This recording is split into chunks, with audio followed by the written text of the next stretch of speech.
2023 has started off on a strong note, with the likes of Hogwarts Legacy and the Dead Space remake being the great hits that they are. Of course, a whole new set of video games await us just over the horizon, and we are hopeful that this year will be full of exciting releases and surprise hits. Talking about surprise, crime boss Rockay City caught many of us off guard with its reveal trailer at the Game Awards last year and is set to release later this month on PC. In-Game Studios' upcoming heist game takes inspiration from plenty of different places, and the end result is nothing short of intriguing.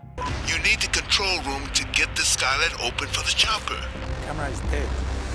Looking for the control room. With its release date quickly approaching, we thought that it's the perfect time to analyze the hype around the game and detail why it could end up being one of the dark horses of the year. Crime boss Rockay City is set against the backdrop of a fictional Rockay City, which is a thriving hub for all sorts of unlawful activities and organized crime. While many gangs in the city continue to fight for control over territory and major businesses, a single crime boss serves as an overlord who has some authority over all of the gangs in the city, but now that boss is dead, which leaves the throne empty with no rightful heir. As such, there's a fierce fight raging between the many gangs of Rockay City, and the one who comes up at the top will obviously become the newfound boss. You assume the role of an upcoming gangster in the city by the name of Barker, who is played by Michael Madsen, and naturally you'll be taking part in this ongoing conflict to make a name for yourself. The many characters in this power struggle will be played by a similarly star-studded cast of Hollywood actors, such as Chuck Norris, Vanilla Ice, and Danny Trejo, which is definitely one of the biggest drawing factors in the case of crime boss Rockay City. The story looks to be pretty simplistic from what we know about it, which is a good thing since most of the focus seems to be on the bombastic gameplay rather than the cutscenes that punctuate those high-octane heists. Critics who got a preview of the game have put forth criticisms on the voice acting, but we feel that the caricature plot and characters could definitely add more levity to the narrative, which should serve well for the game's purpose of providing lighthearted humor. Coming over to the gameplay front, crime boss Rockay City takes a lot of cues from games like Payday and adds some of its own elements into the mix for what's looking to be an enthralling gameplay experience. There are 3 game modes in crime boss Rockay City, and each of them brings a new kind of experience within the same world. The first is the Baker's Battle, which is your single-player campaign that follows Baker's rise from rags to riches as you fight off rival gangs and the police force led by Sheriff Norris to assume the role of Rockay City's crime boss. You'll need to select different crew members and send them on heists or missions to capture territory to further your influence over the city. Each of the crew members will have different strengths and weaknesses, and choosing who to send on each mission forms the organized crime simulation aspect of the campaign.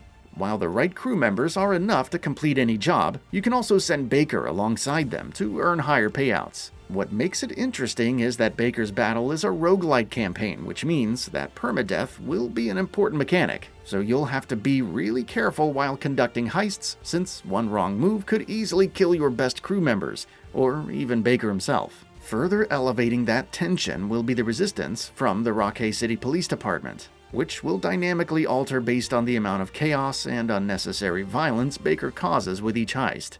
Of course, you can relieve some of that tension on repeat runs by equipping stat-altering perks earned from permanent progression, but seeing the campaign through to the end isn't going to be a cakewalk in any way. Crime boss Rockay City presents itself as a co-op shooter, and its remaining 2 modes, the Crime Time and Urban Legends modes, shift the focus on that particular aspect of the experience. The former of these modes see players diving headfirst into a multitude of heists spread across different locations along with their friends, and trying to pull off the job in any way they see fit. Slip-ups will undoubtedly happen while going about missions, which will eventually lead to chaos, and dealing with that looks to be a major part of what makes Crime Boss such a fun time. On the other hand, the Urban Legends game mode will feature a series of missions punctuated by cutscenes that should serve as mini campaigns, in addition to Baker's Battle. One of the better things that In-Game Studios has done with Crime Boss is that progression will be shared among the different modes. So the cash you earn by playing Crime Time with your friends can be spent in Baker's Battle to acquire better gear, which should help in making Crime Boss Rockay City a duly rewarding experience, regardless of the content you choose to engage with.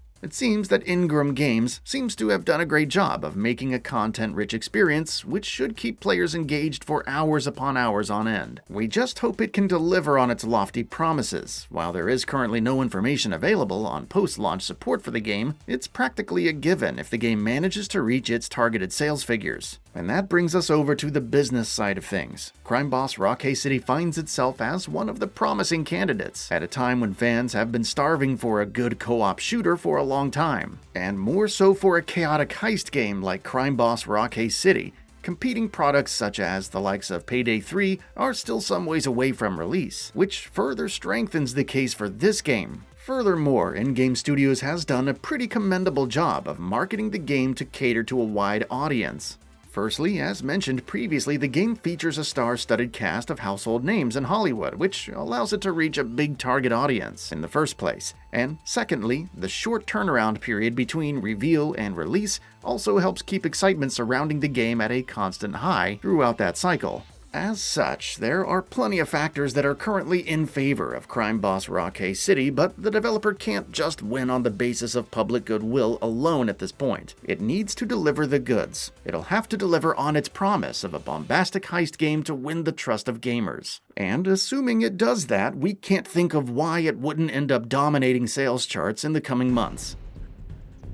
Dogs have landed. Mission accomplishment. Nicely done. I expected it to be harder.